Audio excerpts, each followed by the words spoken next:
since then things have changed and you became DPI chairperson. Then you traveled a lot. Kalle, you do a lot of traveling. What did you accomplish during... I'm coming older, that I don't travel so much, but I did a lot of traveling in the mid-90s. Yes, I've been traveling in maybe 70 countries.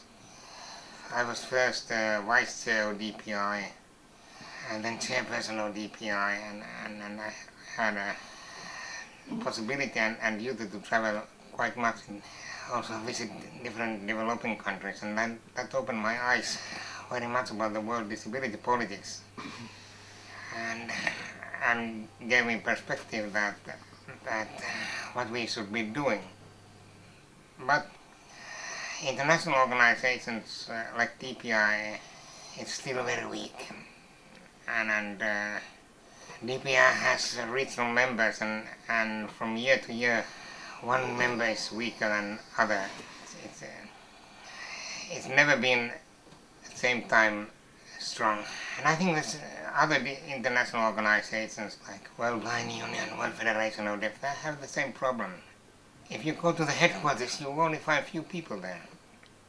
And it means that these organizations' capability to do some work is really limited, and people are doing that on the voluntary time, free time, and those people are in charge. They are most of the time they're overloaded about the work, so things are really moving slowly.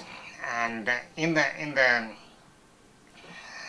still in the 90s and early 2000s, international organizations didn't work so well together, and that was a problem. Now this situation has improved, that we have IDA, where the International Organization of Disabled People and Rehabilitation International are joined together, and that gives some new possibilities, like the UN Convention would never come through without IDA, and a lot of caucuses and communication and uniting forces.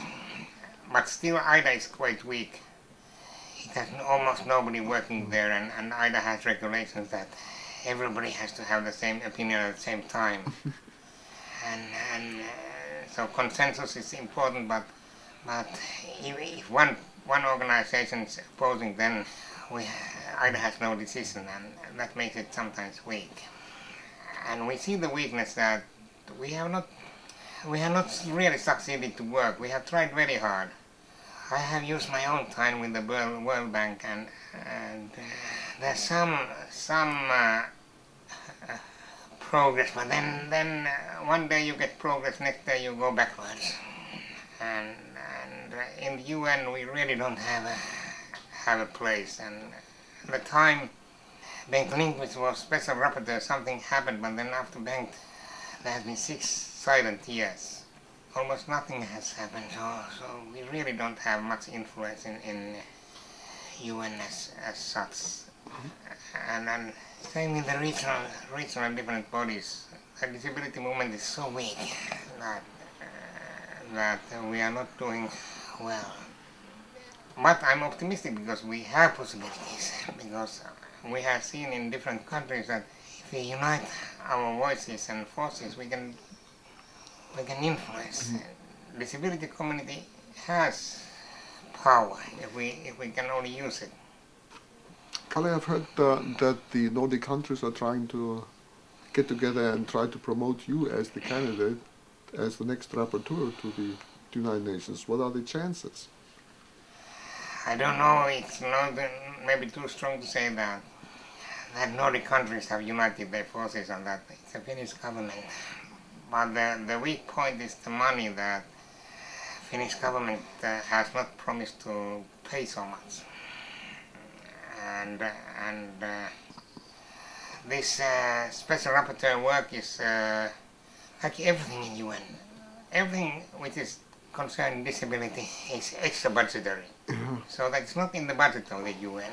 It means that it's a voluntary donations, member states, if they put money, then there is something happens. And same in the World Bank. Only activities on disability are if somebody puts money there. And that weakens my position, but who knows?